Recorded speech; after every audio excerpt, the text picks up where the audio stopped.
우리 성경 말씀 에베소서 3장 8절 말씀부터 11절 말씀까지 같이 봉독하도록 하십시다. 모든 성도 중에 지극히 작은 자보다 더 작은 나에게 이 은혜를 주신 것은 청량할 수 없는 그리스도의 풍성을 이방인에게 전하게 하시고 영원부터 만물을 창조하신 하나님 속에 감추었던 비밀의 경륜이 어떠한 것을 드러내게 하려 하심이라. 이는 이제 교회로 말미암아 하늘에서 정사와 권세들에게 하나님의 각종 지혜를 알게 하려 하심이니 곧 영원부터 우리 주 그리스도 예수 안에서 예정하신 뜻대로 하신 것이라. 아멘. 우리 지난 주에 사도 바울이 자신의 사명에 관한 부분 고백하는 내용을 상고를 하면서 특별히 사도 바울이 첫째로 자신의 자격, 자신의 모습에 대해서 지극히 작은 자보다 더 작다라는 사실을 고백을 한 내용을 상고를 했습니다. 오늘은 그 사도 바울의 그 사명, 소명감 가운데 자신이 받은 그 사명의 내용에 대해서 우리 말씀을 좀 상고를 하도록 하십시다. 사도 바울이 모든 성도 중에 지극히 작은 자보다 더 작은 나에게 이 은혜를 주신 것은 이라 그랬습니다. 그러니까 본인은 하나님의 사명을 받을 만한 그릇이 되지 못하고 또 자격이 없는 그런 사람임에도 불구하고 사명을 주신 것은 은혜를 주셨다라고 고백을 하고 있습니다. 그래서 자신이 아무런 자격도 없고 또 사명을 받을 만한 모습이 없음에도 불구하고 하나님께서 사명을 주신 것은 은혜로 주셨다는 사실을 고백을 하고 있습니다. 그래서 사도 바울은 자신이 하나님으로부터 은혜를 받았다는 사실을 늘 깨닫고 또 고백을 했기 때문에 자신이 맡은 일에 감사함으로 또 목숨을 다해서 주의 일에 충성하는 그런 열매를 맺을 수 있었다는 겁니다. 그래서 우리도 신앙생활을 하면서 제일 중요한 것 중에 하나가 하나님의 은혜를 깨닫는 것. 하나님이 나한테 이렇게 큰 은혜를 주셨구나. 하나님 나한테 이렇게 귀한 사랑을 베풀어 주셨구나 하는 부분을 우리가 깨달으면 깨달을수록 뭐가 넘칩니까?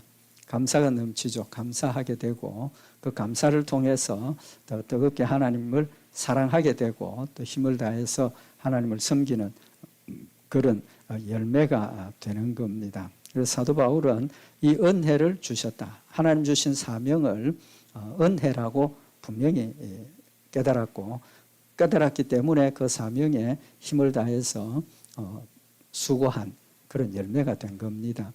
그럼 우리는 은혜를 받았습니까? 안 받았습니까? 우리도 똑같이 은혜를 받았습니다. 그죠? 똑같이 은혜를 받았는데 중요한 게 뭐냐 하면 우리도 은혜를 받았다는 그 뜻이 우리도 하나님의 사도 바울과 같은 청지기, 사명자라는 사실을 우리가 좀 자각을 하자는 겁니다. 하나님 은혜를 베풀어 주셨고 우리가 그 받은 은혜가 하나님께서 우리 각각을 하나님의 일꾼으로 세워주셨습니다. 각각 우리 성도들 일꾼으로 세워주셨습니다. 어떤 일꾼입니까? 구체적으로 우리의 직무가 뭡니까?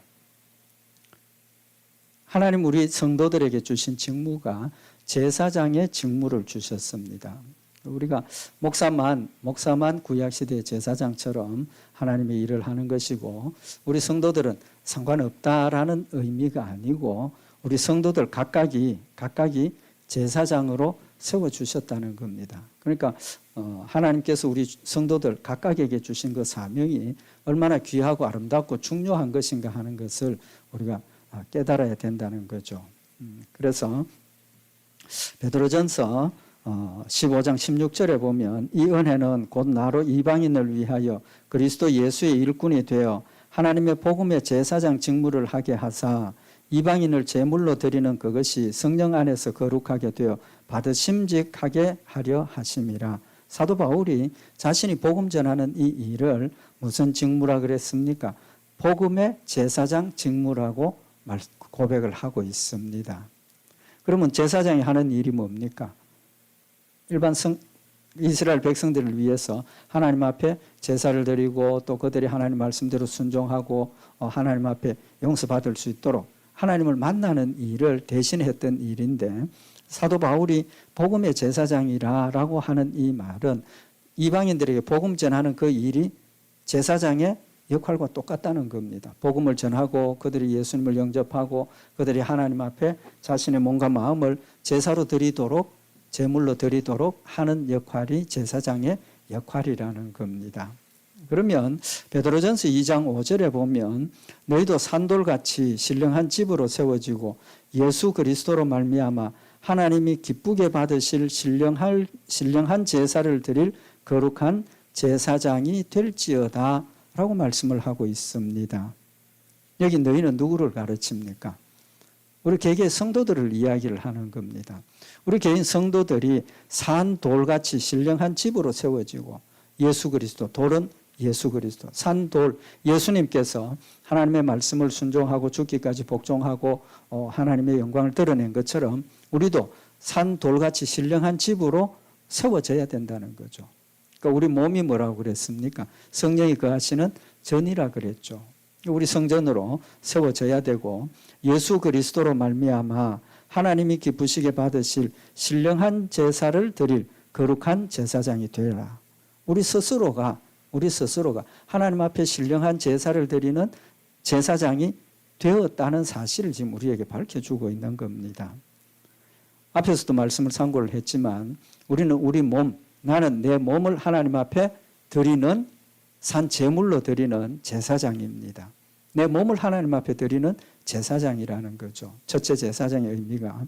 두 번째는 베드로전서 2장 9절에 보면 오직 너희는 택하신 족속이요 왕같은 제사장들이요 거룩한 나라요 그의 소유된 백성이니, 우리 성도들의 모습을 지금 표현을 했는데 택하신 족속, 왕같은 제사장, 거룩한 나라, 그의 소유된 백성, 이게 우리의 모습입니다. 우리의 모습이 제사장이고 하나님의 택하신 족속이고 왕같은 제사장들이 거룩한 나라고 그의 소유된 백성이다. 우리는 하나님의 것이 되었다는 겁니다.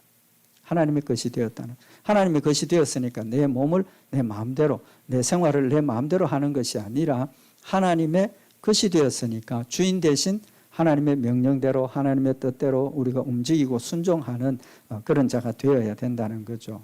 그래서 이는 하나님께서 우리를 택하시고 왕같은 제사장들이요 거룩한 나라요 그의 소유된 백성으로 삼으신 이유는 너희를 어두운 데서 불러내어 그의 기이한 빛에 들어가게 하신 자의 아름다운 덕을 선전하게 하려 하심이라.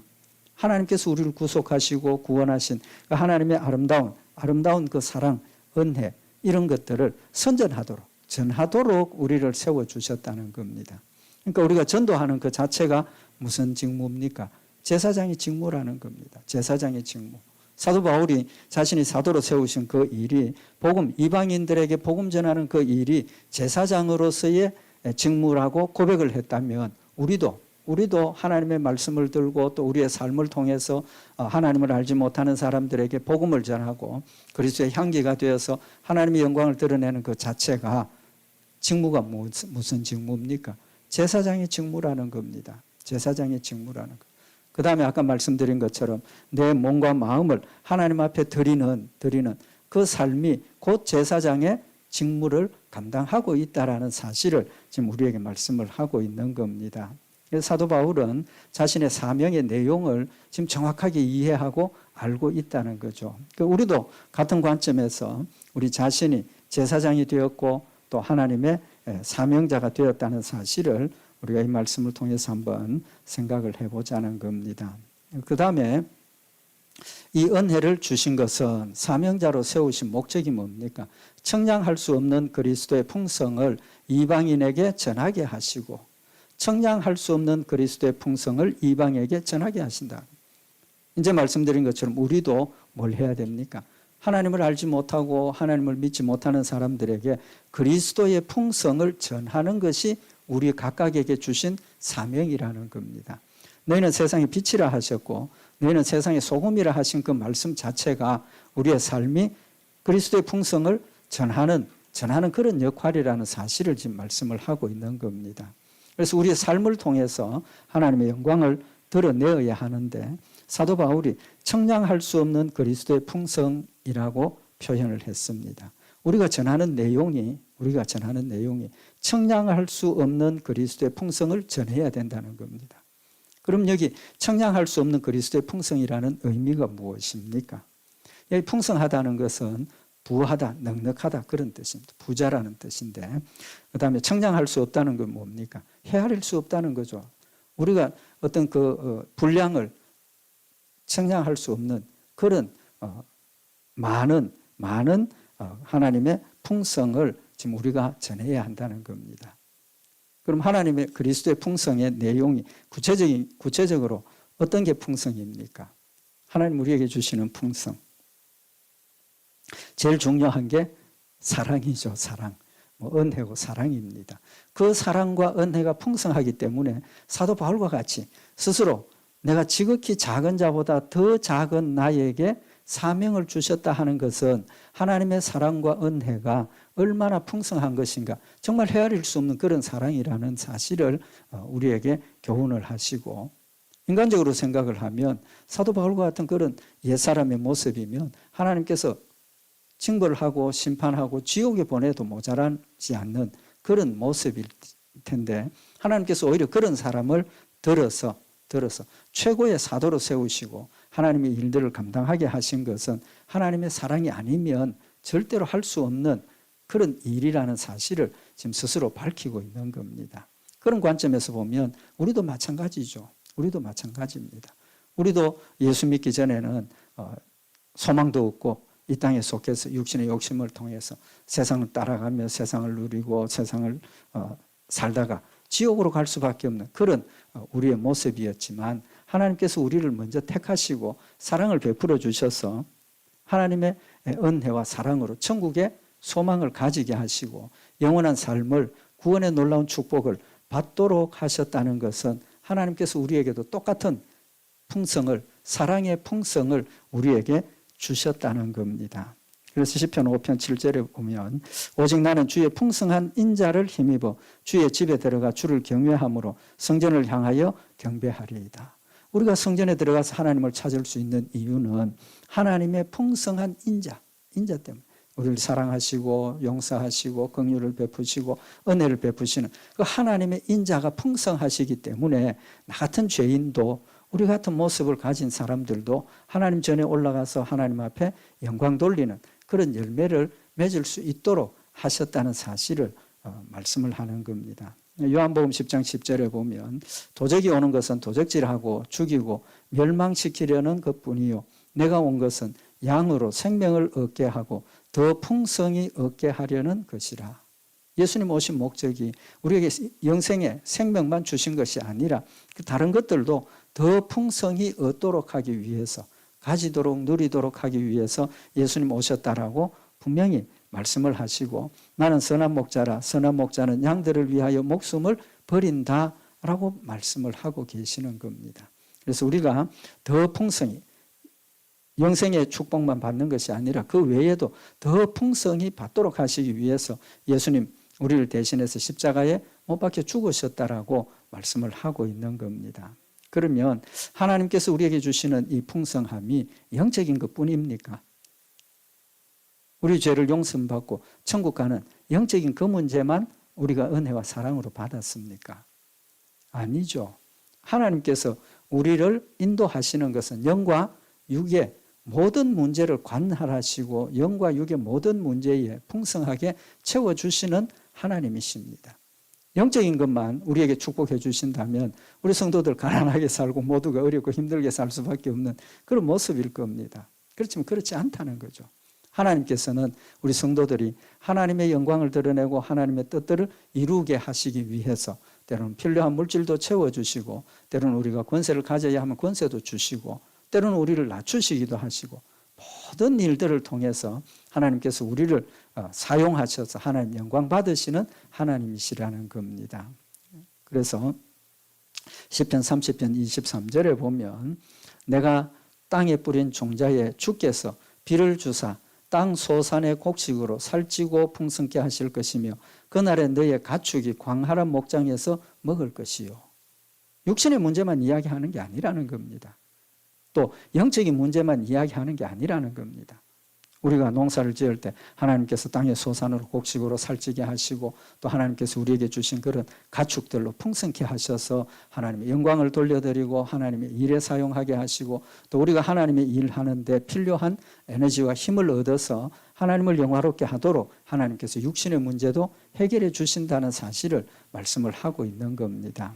그래서 하나님께서 우리에게 주신 이 은혜들은 영과 육의 모든 문제들을 관할하시고 다스리시고 채우셔서 하나님의 일들을 하고 있는 역사를 지금 우리에게 교훈을 하고 있는 겁니다. 그래서 사도 바울은 하나님의 그 풍성한 은혜를 이방인에게 전하도록 하나님께서 자기를 세우셨다라고 고백을 하고 있습니다. 그러면 사도 바울이 자기가 받은 그 풍성함, 그리스도의 풍성함이라는 것이 지적인 것뿐입니까? 사도 바울이 나는 하나님으로부터 풍성한 은혜를 받았다라고 고백하는 그 고백이 말씀을 통해서 지식적으로만 얻은 거냐는 겁니다. 우리는 성경 말씀을 통해서 인자도 봉독해 드린 것처럼 인자가 풍성하신 하나님, 사랑과 은혜가 풍성하신 하나님, 우리는 지적으로 알고 있습니다. 지적으로 알고 있습니다. 또 하나님께서 땅의 소산 곡식을 많게 하시고 뭐 풍년이 들게 하시고 가축도 많게 하시고 말씀에 그렇게 기록이 되어져 있지만 우리 마음에 정말 하나님이 나에게 이런 물질의 풍성함, 뭐 세상의 넉넉함을 주셨다라고 생각을 하고 있느냐는 거죠. 두 가지가 다 하나님께서 직접 우리 가운데 지금도 역사하고 계시고 지금도 우리에게 베풀어 주시고 과거에도 하셨던 겁니다. 하셨던 거예요. 왜 제가 이 말씀을 드리느냐 하면 우리가 지난 시간에도 사도 바울이 자기는 모든 사람들보다 더 적고 보잘것없는 사람인데 하나님께서 사명을 주셨다는 그 자체가 그걸 통해서 자신이 하나님의 은혜와 긍휼을 풍성하심을 깨달았는데 그건 곧 뭡니까? 체험이죠. 체험. 직접 하나님의 은혜와 사랑을 체험한 겁니다. 나 같은 사람에게 이 귀한 사명을 맡겨주시고 복음을 위해서 죽을 수 있도록까지 해주셨던 하나님의 그 사랑과 은혜를 체험을 한 거죠. 마찬가지로 우리도 하나님께서 주의 일을 위해서 영육 간의 모든 문제들을 관할하시고 다스리시고 인도하시는 하나님이심을 체험을 해야 된다는 겁니다. 체험을 해야 된다는 거예요. 그런데 체험한다는 건 굉장히 중요한 부분이 한 가지가 있습니다. 뭐가 있습니까? 인정하는 게 필요합니다. 인정하는 것. 내가 받았는데 그 받은 것을 이걸 하나님이 주셨다라고 인정할 때 이게 하나님 주신 은혜가 되는 것이고 아무리 귀한 것을 아무리 많은 것을 가졌어도 그것이 하나님이 주신 것임을 인식하지 못하고 인정하지 못하면 천하를 다 가져도 하나님이 주셨다라고 감사할 수 있습니까? 없습니까? 감사할 수 없는 겁니다. 감사할 수 없는 거예요. 결론이 뭡니까? 하나님이 나에게 은혜를 베풀으셨다는 것을 인정하는 것은 출발이 믿음이라는 거죠. 믿음. 예수 그리스도를 믿는 믿음이고 하나님이 전능하신 하나님이시고 주권자 되시는 하나님이시고 우리를 다스리시고 인도하시는 하나님이시라는 사실을 명확하게 우리가 믿으면 되어지는 모든 일들이 누구의 역사입니까? 하나님의 역사가 되어지는 것이고 심지어 내가 고난을 당하는 일조차도 누가 하는 겁니까? 하나님이 함께 하고 계시는 것이고 언젠가는 이 일을 통해서 하나님께서 영광 받으시고 하나님이 갚아주실 것이라는 사실을 믿게 되니까 그 고난도 기쁨으로 받아들이게 되는 것이고 그 고난조차도 나에게는 은혜가 된다는 사실을 지금 우리가 기억을 해야 된다는 겁니다. 하나님께서 주시는 은혜가 우리에게 모자람이 없는 넉넉한 그런 은혜들이라는 사실을 성경은 우리에게 교훈을 하고 있습니다. 이스라엘 백성들이 애굽에서 나와서 농사를 못 지으니까 일용할 양식이 있습니까? 없습니까? 양식이 없죠. 양식이 없으니까 길을 가면서 매일 먹어야 갈 수 있는데 먹을 게 없습니다. 그때 하나님께서 뭘 하셨습니까? 만나를 내려주셨죠. 그런데 만나를 내려주시면서 조건을 거셨습니다. 아침마다 거두고 안식일은 토요일 날 이틀 먹을 거 거두고 안식일은 거두지 마라. 이제 그렇게 해서 이스라엘 백성들이 각각 먹을 만큼, 자기 먹을 만큼만 거두라 그랬죠. 그죠? 이제 그래서 거두게 되는데 성경에 보면 출애굽기 16장 17절에 이스라엘 자손이 그같이 하였더니 그 거둔 것이 많기도 하고 적기도 하나. 각각 필요에 따라서 많이 거두었다는 거죠. 근데 저같이 눈이 좀 이 기준이 잘 판단이 안 되는 사람은 5개만 거두면 되는데 6개, 7개 거둬가지고 올 수도 있고, 또 때로는 5개 거둬야 되는데 3개, 4개 거둬가지고 올 수도 있고, 그렇지 않습니까? 그죠? 근데 오늘 여기 있는 이 말씀에 보면 이스라엘 자손이 그같이 하였더니 그 거둔 것이 많기도 하고 적기도 하고, 많고 적고 차별이 있는데 결과가 뭐냐 하면 출애굽기 16장 18절에 보면 오멜로 되어 본즉 많이 거둔 자도 남음이 없고 적게 거둔 자도 부족함이 없이 각기 식량대로 거두었더라 라고 말씀을 하고 있습니다.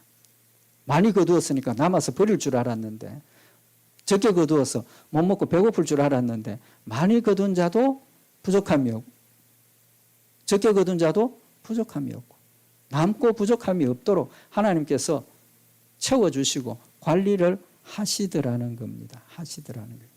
그래서 우리에게 되어지는 모든 일들이 내 기준에서는 모자라고 부족하고 힘들고 그렇지만 하나님의 기준에서 보면 그것 가지고 된다는 거죠. 된다는 겁니다. 사도 바울이 뭐라고 고백을 합니까? 빌립보서 4장 11절에 보면 내가 궁핍함으로 말하는 것이 아니라 어떠한 형편에든지 내가 자족하기를 배웠노니.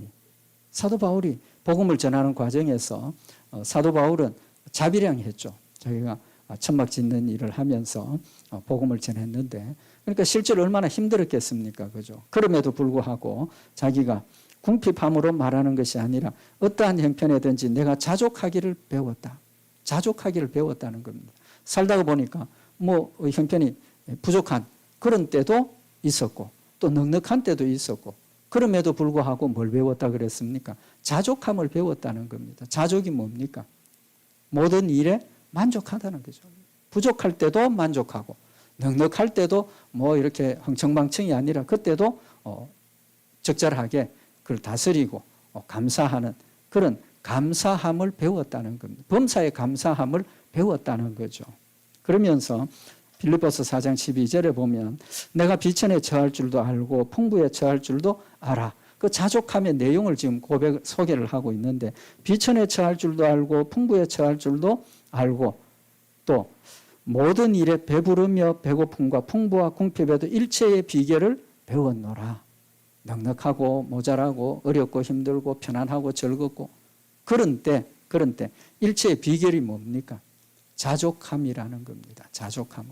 넉넉하다고 과시하고 뭐 세상 물질에 빠져서 세상 연락으로 흘러가는 것도 아니고, 부족하다고 해서 낙심하고 원망하고 불평하는 것이 아니라 부족하면 부족한 대로, 넉넉하면 넉넉한 대로 하나님 중심으로 그것을 받아들이고 하나님의 뜻을 위해서 활용하고 사용하니까 범사에 만족하더라는 겁니다. 범사에 감사할 수 있더라는 사실을 고백을 하면서 그 결과가 뭡니까? 빌립보서 4장 13절에 보면 우리 잘 아는 말씀이죠. 내게 능력 주시는 자 안에서 내가 모든 것을 할 수 있느니라. 내게 능력 주시는 자 안에서 내가 모든 것을 할 수 있느니라. 그러니까 많고 적음의 문제가 아니라는 겁니다. 많고 적음의 문제가 아니고, 건강하고 또 건강하지 못하면 문제가 아니고, 명예를 가지고 권세를 가졌느냐 안 가졌느냐의 문제가 아니라 무슨 문제? 내게 능력 주시는 자 안에서, 하나님 안에서, 예수 그리스도 안에서 하나님이 능력 주시면 아무것도 없어도 할 수 있고, 하나님이 능력 주시지 않으면 많은 것을 갖추었음에도 불구하고 할 수 없더라는 걸 배웠다는 거죠. 그래서 사도 바울은 자족함을 배웠다 하는 그 말씀이 그리스도의 풍성한 은혜를 받았다라는 고백이, 같은 고백이라는 사실을 우리에게 밝히고 있는 겁니다. 그래서 그런 상황에서 이방인들에게 복음을 전한다. 복음의 대상이 누군지 명확하게 알았다는 겁니다. 복음의 대상이 누굽니까?